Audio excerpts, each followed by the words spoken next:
So let me begin by thanking the organizers for putting together this wonderful program, which has been very fun, and also this conference and the opportunity to speak. So today, maybe it was on purpose, but today I'll tell you about a particular model in this world of low-dimensional models of 2D quantum gravity, which we'll see that it's also dual to, in some sense, an ensemble of theories.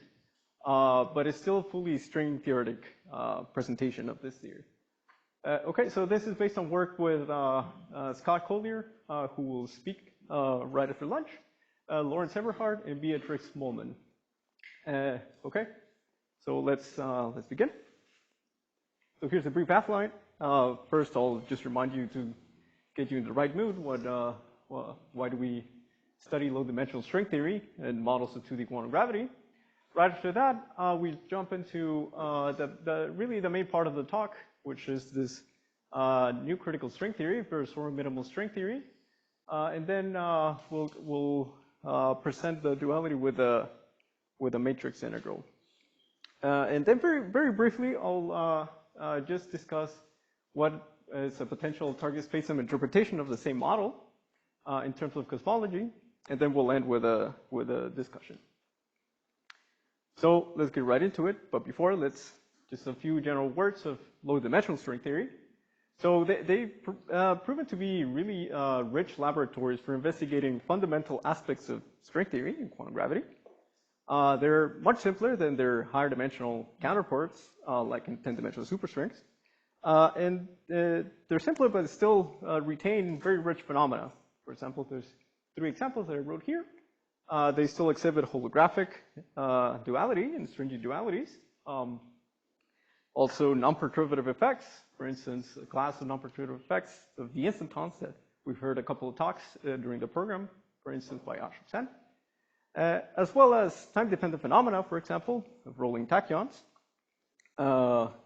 just to name a few. Okay.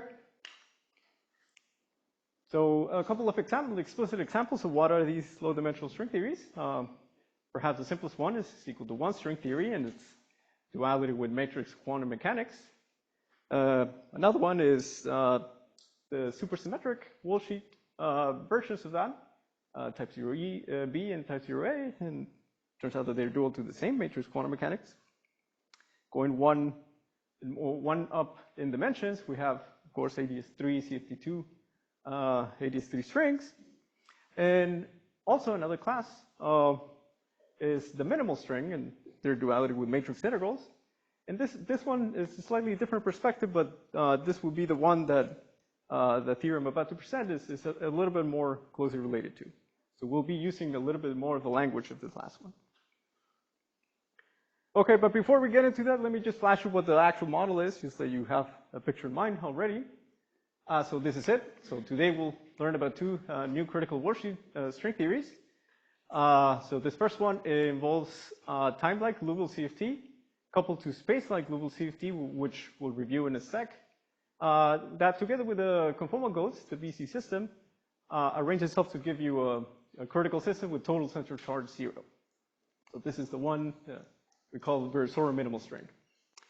Okay, after lunch, Scott will describe a different theory, which instead of coupling time-like and space-like, you couple 2 space-likes in some particular way. Okay, but you'll have to wait for that for after lunch. So today we'll discuss this first one. Okay, so but before we begin, let's just a word of just a philosophical comment, perhaps. So usually in string theory, we have a theory on the Worldsheet with coordinates tau and sigma. But what really for most of string theories, we care about how this Worldsheet is embedded in spacetime. So what we really care is like what is the physics in the target spacetime. But for most of the talk today, we'll pretend that we actually don't care about the spacetime, and we'll just view this as a model for quantum gravity on the Worldsheet, as it was already alluded to in some previous questions in the previous talk. Okay, now with this mindset. Of course, there's been a lot of research activity along this direction, and low-dimensional models of 2D gravity. For example, the most famous one recently is JT gravity, and deformations. And here's the action to remind you. And perhaps one of the main sort of lessons that we learned is that such type of theories are dual not to a single quantum mechanical theory, but rather an ensemble of such quantum mechanical theories, or a matrix integral, more precisely, in this case, as was shown by Sachs, Schenker, and Stanford.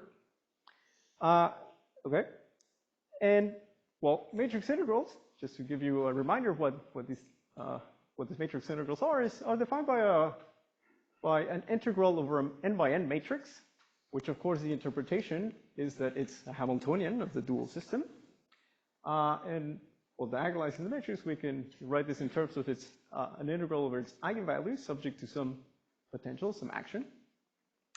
And well, I just want to say that the nice thing about this matrix integral is that they're solvable through many different approaches. We're talking about polynomials, loop equations, topological recursion, and things that are nice. But particularly important for the duality with string theory is the so-called double scaling limit, where we take the number of eigenvalues, or the size of this matrix, to be infinite, but at the same time we zoom in on an edge of the eigenvalue distribution in a controlled way, such that we retain a well-defined density of eigenvalues, rho 0e. One thing I want to highlight is that observables in this type of matrix integrals admit genus expansion that takes a stringy form like this. So for example, if you're interested in partition functions, and by which I mean expectation values in this matrix integral of exponential of beta times the Hamiltonian h, you can expand it in terms of a genus expansion like this, of a stringy nature. And the main point I want to say is that through these techniques, all this observable genus G observables are fixed entirely through some powerful techniques if you specify this density of eigenvalues. So once you give me this density of eigenvalues, I can, in principle, at least compute any observable to any genus. Okay, with this in mind, what we'll today see is a new family of string theories, critical Worldsheet strings that I flashed before. The result is that these critical strings are dual to a matrix integral with precisely this density of states. They come in a family labeled by some parameter B here. They're highlighted in red. And it takes this form, a sinh times some other sinh. And already here, perhaps one can recognize, if you like 2D CFT, that this is a universal sort of function that appears in the Carty formula for 2D CFTs, hence the name Virasoro. And minimal, because this is very much close to the language that we use to describe minimal string theory. Okay, and one comment is that if you take, in this family of theories, you take the so-called semi-classical limit, or more precisely the B go to 0 limit, for example, we reduce to the JT gravity matrix integral duality of Sachs, Schenker, and Stanford. Okay, so that's was the main claim. Okay, so here's another sort of a slightly bigger roadmap of what are the results. So here we have the Worldsheet string theory, perhaps its most direct presentation. And well, what I said before, that is dual to this matrix integral with this particular density of eigenvalues. There's some connection with dilaton gravity that I'll review shortly. And then there's also this path through some type of three-dimensional gravity on this particular types of topologies that allows us to give a slightly more direct connection between the main claim here. Okay, so that's a roadmap in case, so that you can have a reminder of what this talk is about. But first, let's start with the most direct description, the Worldsheet description, in terms of what we're most familiar with, the string theory. But before, let me just briefly sketch the connection to dilaton gravity. We could start with this action, which is very similar to the JT action, except with a particular potential for the dilaton, which is this hyperbolic sign. Okay, so notice that in the B equals to 0 limit, that this linearizes, and we're back to the JT case. Okay. So, but in this talk we won't deal with this action directly in the metric formalism, but instead just I'll make this observation that through this field redefinition, from the dilaton and the Weil factor of the JT metric to these other two fields, we perform some field redefinition, we land on a factorized sum of Liouville theory and time-like Liouville theory that I described at the beginning, flashed. And they take this form, for those who are familiar with Liouville theory. But the main point, of course, though, is that we won't use these classical actions, and instead we'll use the fully conformal bootstrap solution of these two theories as ingredients for the Worldsheet theory. Okay, so that's something to keep in mind. But of course, this is the motivation. This is some theory of dilaton gravity. Okay, so we're back to what the model is. So we got time-like Liouville CFT together with space-like Liouville CFT. For further context, let me just mention here that if we replace this time-like Liouville piece by a minimal model, this is what's usually called a minimal string. If we replace it by a time-like free boson, this is what we usually call C=1 string theory, or bosonic string theory, 2D string theory. But okay, today we'll describe this one right here.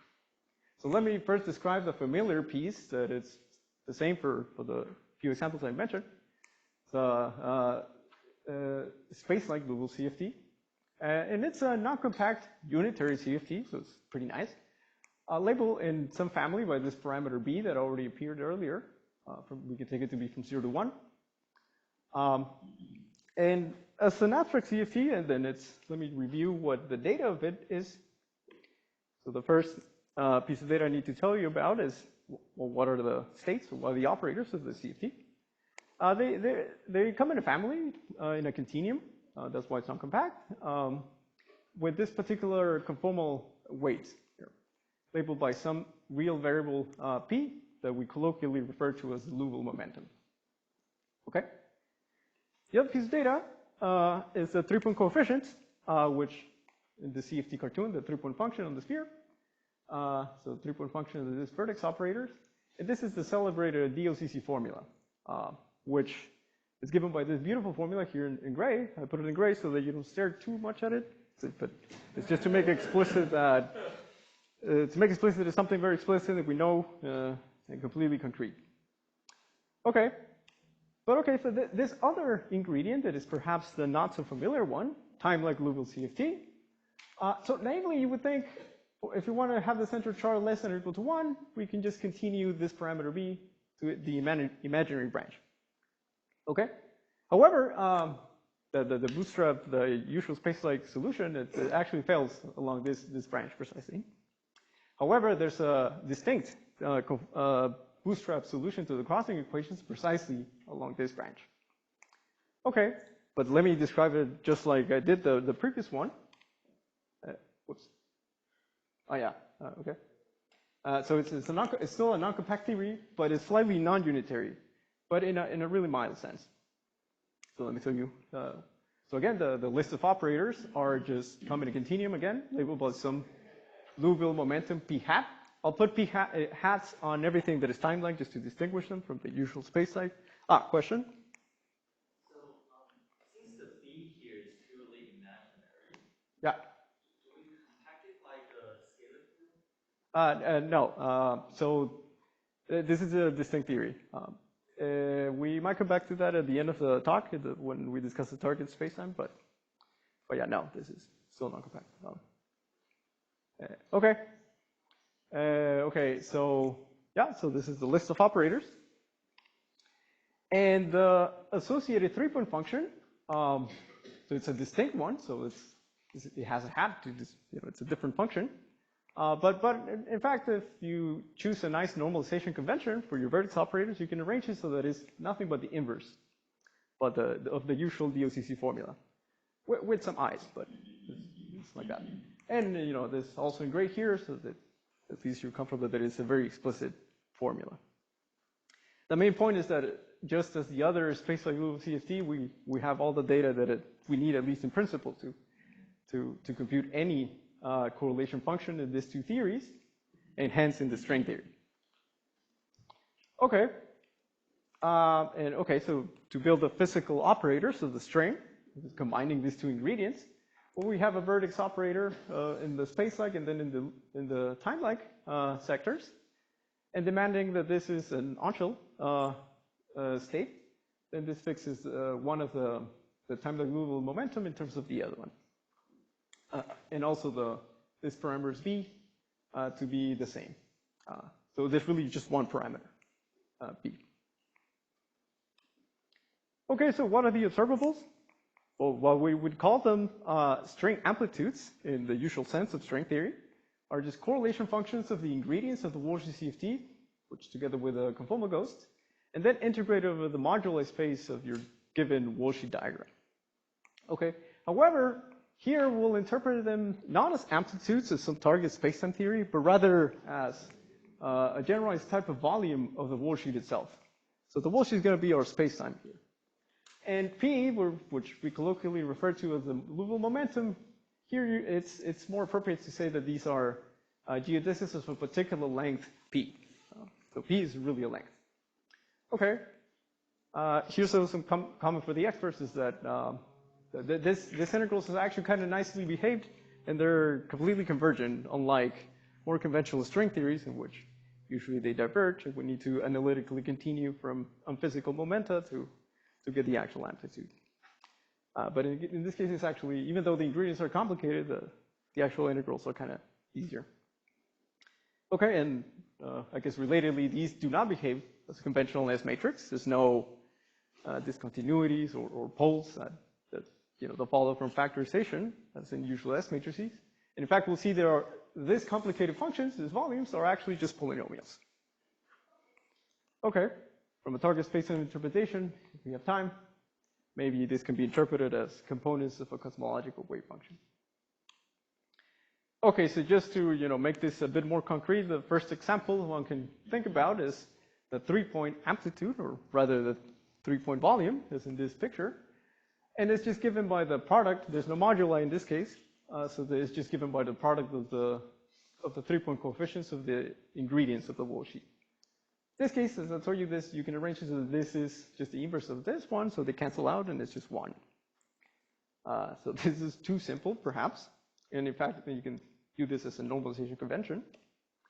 Slightly more non-trivial, for example, is the 4-point function, or the 4-point volume, like this.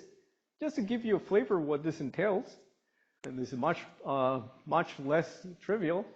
So for instance, we can decompose the individual 4-point functions into Virasoro conformal blocks, as in this CFT picture here, integrative intermediate state, as in here, for each of the 2 alluvials, and then integrate over the moduli space of this diagram. So it's a much nastier computation, but at least we know what these ingredients are, very explicit, and at least we have some very efficient ways to compute these blocks. So if you have some intuition why this should be something simple, you can just compute them, for example, directly and numerically. So this is just to show that one can do it with very small error. And to say that the answers are very simple. So just polynomials in the external geodesic lengths. For this is the 4-point, and this is the torus 1-point. So that perhaps the 2 simplest non-trivial ones you can hope to compute. And they're kind of absurdly simple. So there must be, so the reason is like there must be some other much better way of describing this theory, even though we like Worldsheet string theory. An observation I already can make here is that in the B equals 0 limit, this also reduced to the Weil-Petersen volumes of that one can compute in the JT gravity context.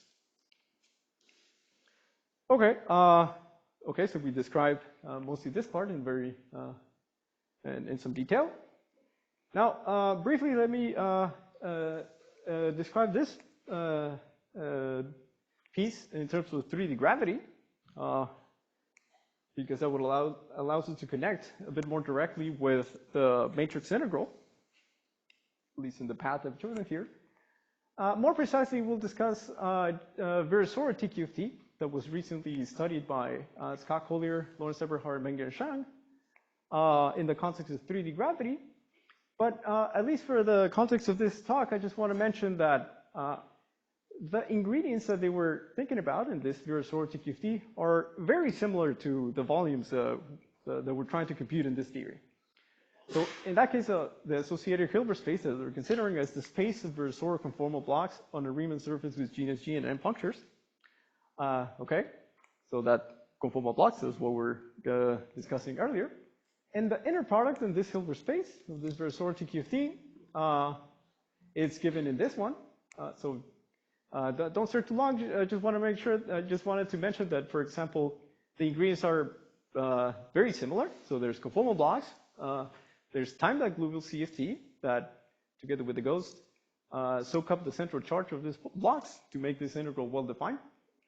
But notably, this integral for this inner product is of entanglement space, not moduli space. So it's not quite the same thing that we're computing in the string theory. This is a different integral. And also, we're not integrating over this p, which are supposed to be internal momentum, whereas in the string theory we do, because we're computing a correlation function. Okay, but suffice to say that you can translate massage this inner product to translate the problem to a partition function, as schematically shown here. And what it boils down to do is to evaluate the trace over the Hilbert space of the previous slide. This, the computing this trace that involves summing of the intermediate states.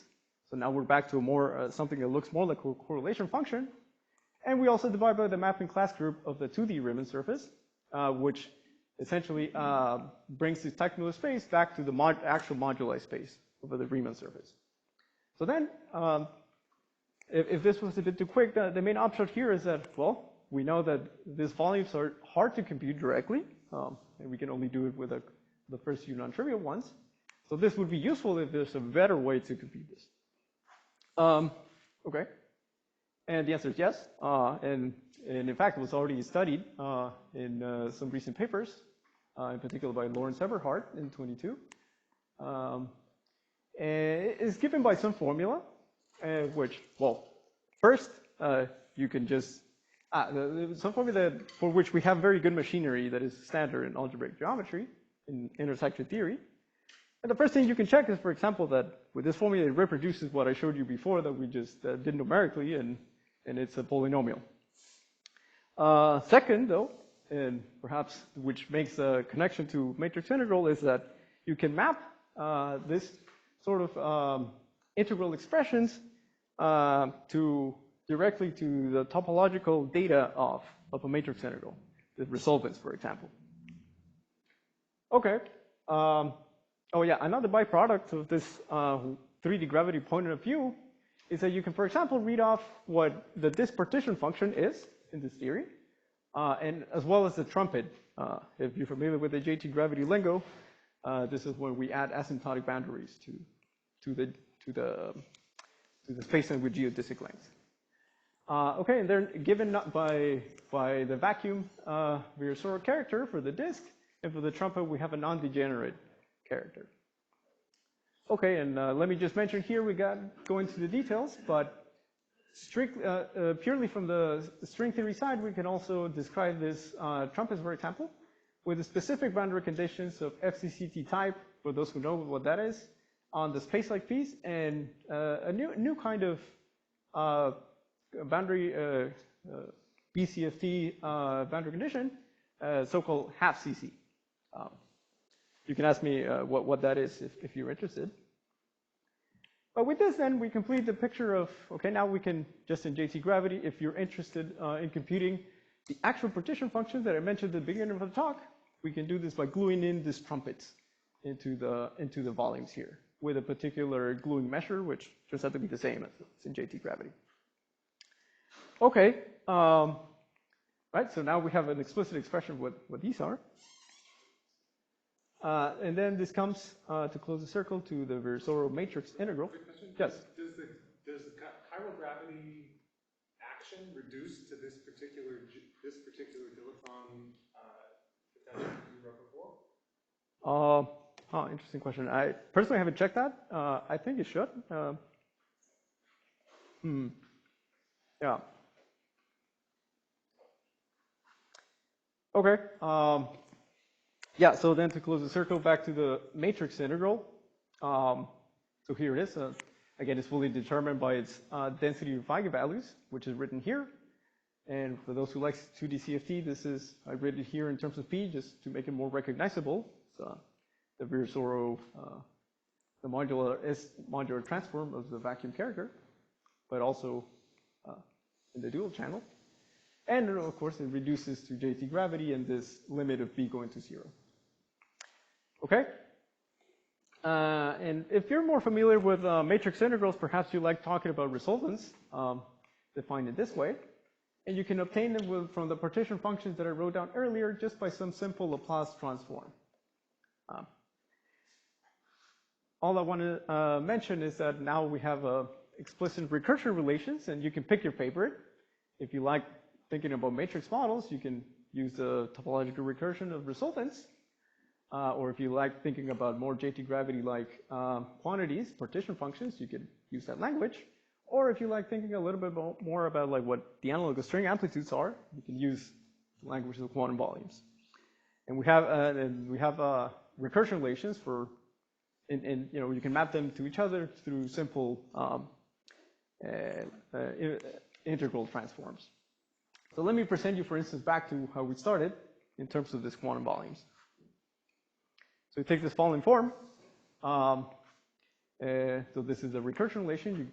You build a genus Gn by some lower genus, lower point functions, just by gluing in 3-point functions in several distinct topological ways. Gluing that with a specific kernel here that is written here. Perhaps not super illuminating to just write it down like this, but just to convince you that it's something useful. I already told you that this was already fairly complicated to do directly. But with this topological recursion, you could code it in Mathematica, and you could do it in a few seconds, like this. Okay. Let me also mention that I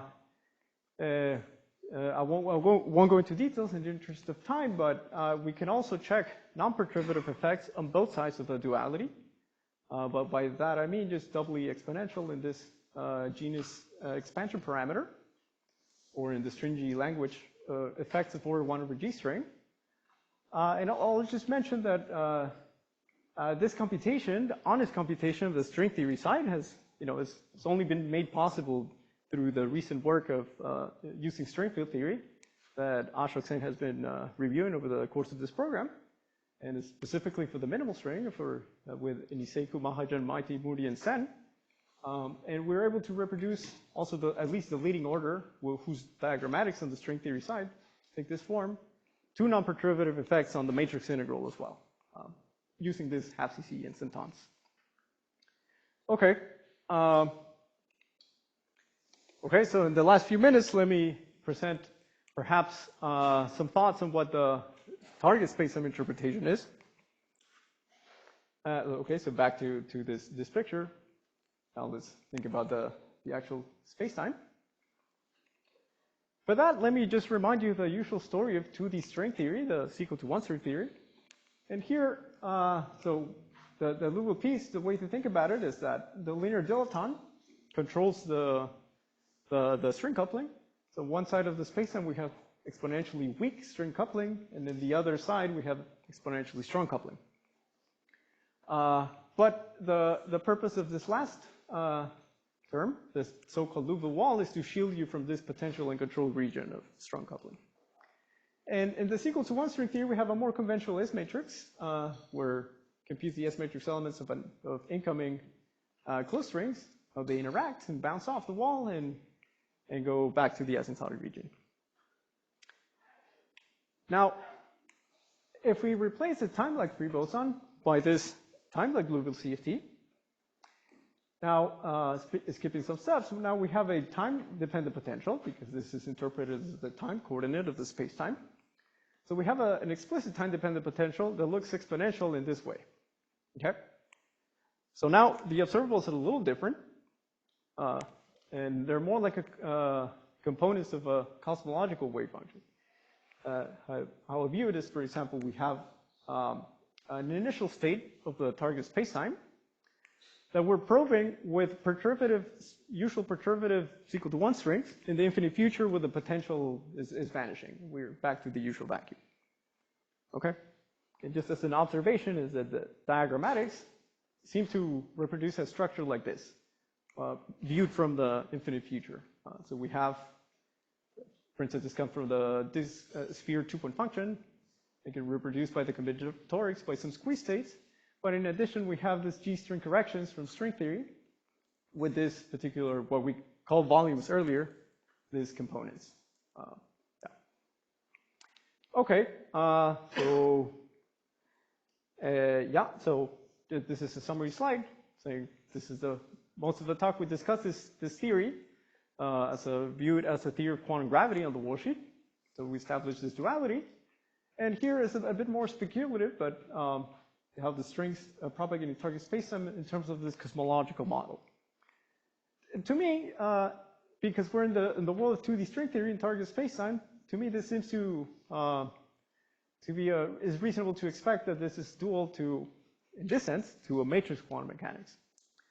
So phrasing it a little bit provocatively, I think this could be an opportunity to have a explicit model where we can see the emergence of time in the sense that here we have no time in the quantum mechanics of time. Okay, so that brings me to the last slide with future directions. But instead of that, in the interest of time, let me just end with a comment to connect back to a review talk that I gave earlier this program, where I discussed sort of the landscape of 2-dimensional string theories, which is very similar to the 10-dimensional space of theories that we know, this star-shaped picture, where we have, for instance, equal to 1, which we briefly described, and its supersymmetric, Worldsheet supersymmetric versions, some heterotic strings. And in target spacetime, so this matrix space of matrix quantum mechanics seems to be a unifying picture. For instance, these 2 is equal to 1 and 0b are dual to the same matrix model, and they are different only by a distinct choice of vacuum. So it's a unifying picture in this way. So the comment I wanted to make is that today we presented 2 new models, the Virasoro minimal string and one that Scott will describe after lunch. Somehow, it's still in this landscape because it has 2 non-compact directions that we can associate a target space-time direction with. Nevertheless, somehow in this space of matrix, it's still a matrix, it's a matrix integral, but it's a slightly different nature. And they live in some other region of this landscape where the string theory are dual to ensembles, not to a single matrix quantum mechanics. Some caveat here, but so with this thought, let me end here for questions.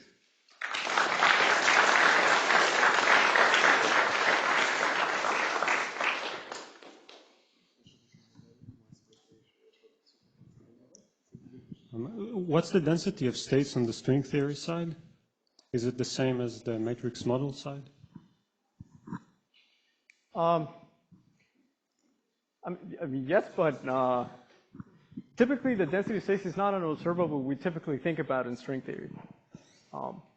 So I don't have a fully string theory calculation that will spit out this density of states. Okay. But by the duality, the observables of the matrix integral, which are these partition functions, for example, which of course are determined by this density of states, then they do match these volumes, for example.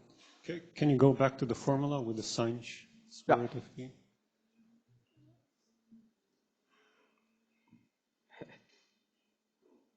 Yeah, for example here. I'm confused what happens at high energies. Can this be interpreted in string theory at high energies? I've never seen an exponential of square root of p. I don't think there's anything wrong. It's just, for instance, an avatar of this is the volumes are polynomials. They grow with energy. Take one of these volumes, depend on the length, and they just grow polynomially. Yeah, I don't have a good, for instance, I don't have a very physical intuition of what this density of states in the terms of the matrix integral corresponds to, strictly speaking, in a more stringy, Worldsheet string perturbation string theory language. But the actual observables, as I showed of this theory and this theory, are completely agree. So it's given how important it is to have a timeless Liouville sitting around. Can you comment on possibilities of having a space-time Euclidean path integral? Sorry, in spacetime or in? Yeah, space-time Euclidean path integral. Yeah, so like. Yeah.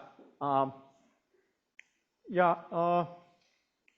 Well, one first comment is that after lunch you'll learn about a different model that doesn't involve time-like Liouville theory, just involves two space-like Liouville theories. So that that's a possibility and leads to different physics. We'll see. Is this the 13 plus I thing model? Yeah, that's an example. Yeah. Is that space-like or is that not complex in some way? Yeah, the central charge is complex to make it critical. Okay. But it's okay. It's the underlying Virasoro algebra is positive and so on and so on. It's good. But yeah, there's nothing like super special. It's just it's special to this particular model, but you can play more games. Okay, thank you. I have a question. In the last part of your talk on the space-time picture, Yeah. what happened to B? Did I just miss it? Or did, Yeah. Sorry, did just for disappear? simplicity, I took B to 1. And if you turn on B, Sorry. and where does it enter if you have a B? Right. So it controls the. Let me go back there. It controls the strength of the potential. So this would be 2B. But then there would also be. So I skipped that step. There, if for generic B, there would be a linear dilaton piece as well, and that would also tell you that the string coupling depends in time. And for simplicity, I just like to think about the one in which, in this case, this limit of B equal to 1, or precisely C hat equal to 1 is equal to 25. It doesn't depend on time, and one less thing to worry about. But there's no reason.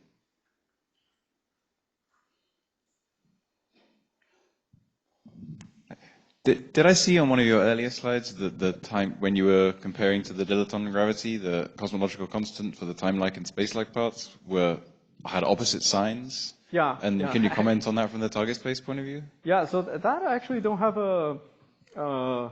That's a good catch. I don't have a good answer to that since from the string theory side, I don't have something that is sensitive to this sign from this Worldsheet stringy description. So yeah, unfortunately, I don't have anything to say. But I recommend you to look into the recent paper by Bruno Balthasar, Jingwei Chu, and David Kutasov that they describe similar types of time-dependent backgrounds, and they discuss this possibility.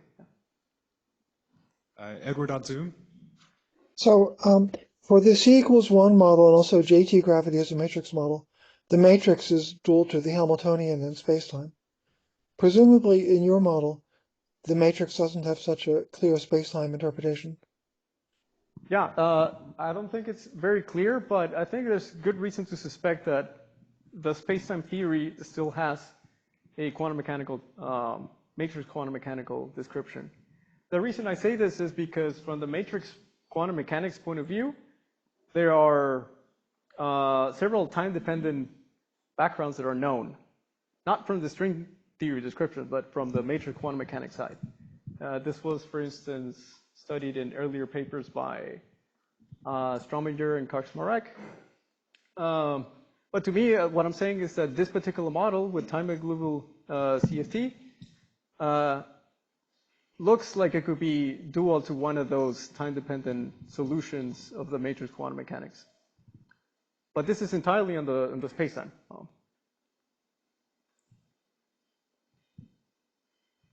I'm confused. I thought you already had the matrix dual. You're saying there's a different matrix dual of the same model? Yeah, so I don't have it. I don't have explicit evidence for that, but I don't see a reason why not. And that's just a suspicion. You're right. So what we did establish concretely is, the dual with the matrix integral that I showed you. But to me, well, this comes into this caveat that I wrote here in gray, that physically speaking, there are different theories. The one that we established with the Virasoro matrix integral is a theory of as thinking about it as a quantum gravity on the Worldsheet. the one that I was discussing in the cosmology and its potential dual to a time-dependent background is for the theory in space-time. So you know, physically they sound a little different, but of course mathematically you can say that, you know, it's just dual to the matrix integral. But that's as much as I can say right now.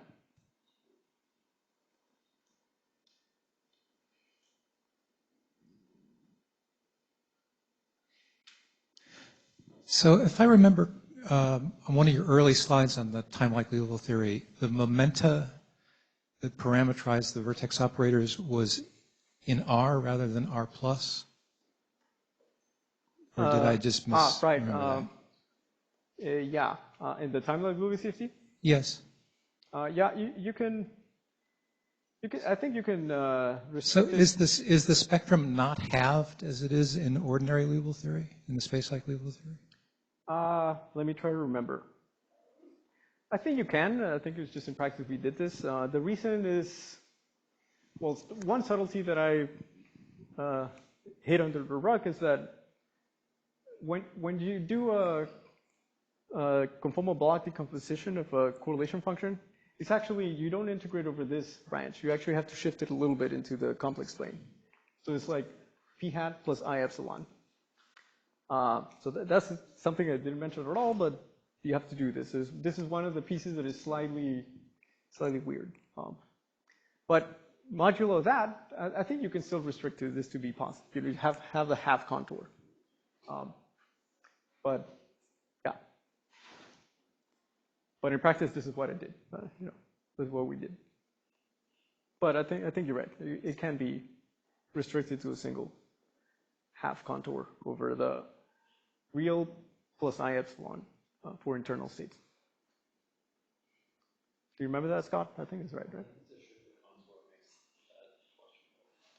Yeah, that's true.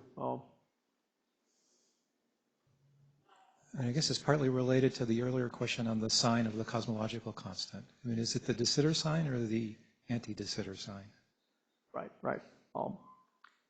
Well, for the